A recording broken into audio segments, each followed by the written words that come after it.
வணக்கம் தோழமைகளே. கல்கி இயற்றிய பார்த்திபன் கனவு பாகம் 2 அத்தியாயம் 18. பொன்னனின் அவமானம். சென்ற 3 தினங்களாக பொன்னன் குடிசைக்குள்ளேயே இடியும் மழையும் புயலும் பூகம்புமாக இருந்தது. நான் செய்தது தப்புதான் என்றுதான் 1000 தடவை சொல்லிவிட்டேனே, மறுபடியும் என் மானத்தை வாங்குகிறாயே என்றான் பொன்னன். தப்பு தப்பு தப்பு என்று இப்போது அடித்துக் கொள்கிறாயே, என்ன பிரயோஜனம்? இந்த புத்தி அப்போது எங்கே போயிச்சு என்று வள்ளி கேட்டாள். இப்போது என்ன குடிமூழ்கி போய்விட்டதென்று ஓட ஓட விரட்டுகிறாய் வள்ளி. அந்த சக்கரவர்த்தி எங்கே போய்விட்டார்? என் வேல்தான் எங்கே போயிச்சு? வேல் வேறையா வேல்? கெட்ட கேட்டுக்கு பட்டு குஞ்சந்தான். ஓடம் தள்ளுவதற்கும் கும்பிடுவதற்கும் தான் கடவுள் உனக்கு வேலை கொடுத்திருக்கிறார். கும்பிடுகிற கையினால் எங்கேயாவது வேலை பிடிக்க முடியுமா? 2 உடலும் ஓர் உயிருமாயிருந்த தம்பதிகளுக்குள் இப்படிப்பட்ட ஓயாத வாய் சண்டை நடப்பதற்கு காரணமாயிருந்த சம்பவம் இதுதான். 2 நாளைக்கு முன் இந்த காவேரி கரை சாலை வழியாக நரசிம்ம சக்கரவர்த்தியும் குந்தவி தேவியும் அவர்களுடைய பரிவாரங்களும் உறையூரை நோக்கி போய்கொண்டிருந்த போது துறைக்கு அருகில் சக்கரவர்த்தி சிறிது நின்றார். தோணித்துறையையும் காவேரியின் மத்தியில் இருந்த தீவையும் அந்த தீவில் பச்சை மரங்களுக்கிடையே காணப்பட்ட வசந்த மாளிகையின் பொற்கலசத்தையும் குந்தவிக்கு சுட்டிக்காட்டி ஏதோ சொல்லிக் கொண்டிருந்தார். அச்சமயம் குடிசையின் வாசலில் நின்று கொண்டிருந்த பொன்னன், வள்ளி இவர்கள் மேல் சக்கரவர்த்தியின் பார்வை விழுந்தது.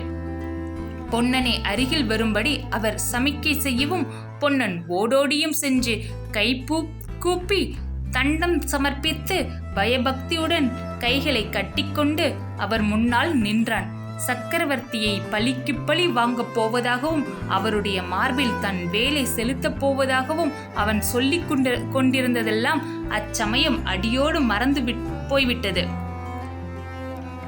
சக்கரவர்த்தியின் கம்பீர தோற்றமும் அவருடைய முகத்தில் குடிக்கொண்டிருந்த தேசஸும் அவனை அவ்விதம் வசீகரித்து பணிய செய்தன.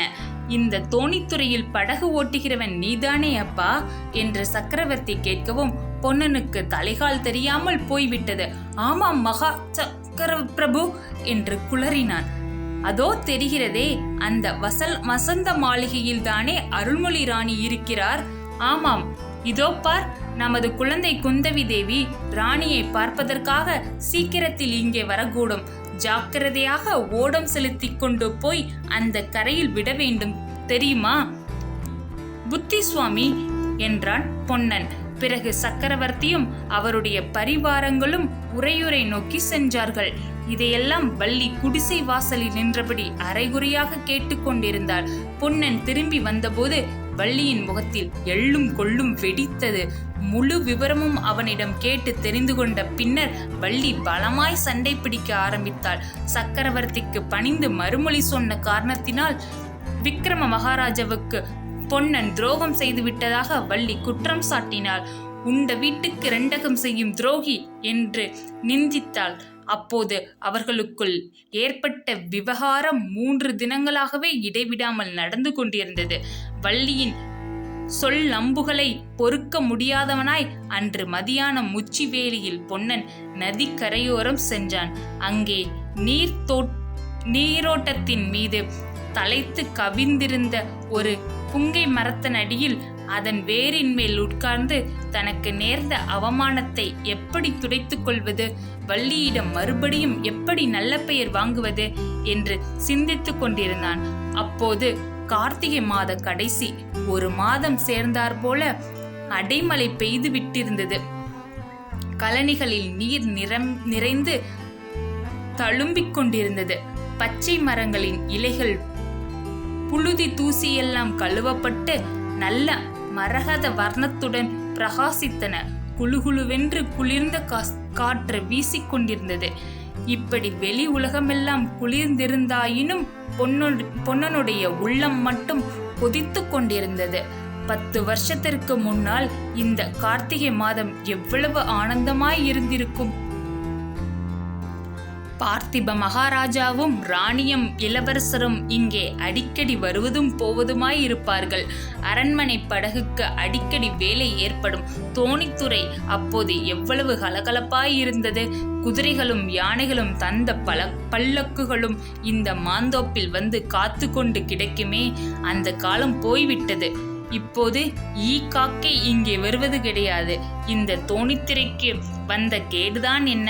பார்த்திப மகாராஜா போர்க்களத்தில் இறந்து போனார். இளவரசர் எங்கேயோ கண்காணாத தீவில் தவித்து கொண்டிருக்கிறார். அருள்மொழி ராணியோ ஓயாமல் கண்ணீர் கம்பளமாய் இருக்கிறார். வசந்த மாளிகைக்கு போவார் இல்லை.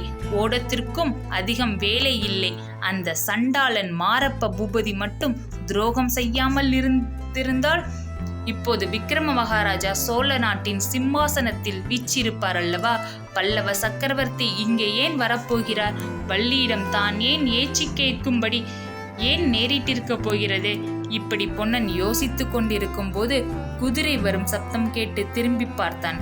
சாலை ஓரத்தில் பொன்னனுடைய குடிசை அருகில் மாரப்ப பூபதி குதிரை மேலிருந்து இறங்கிக் கொண்டிருந்தான். நன்றி.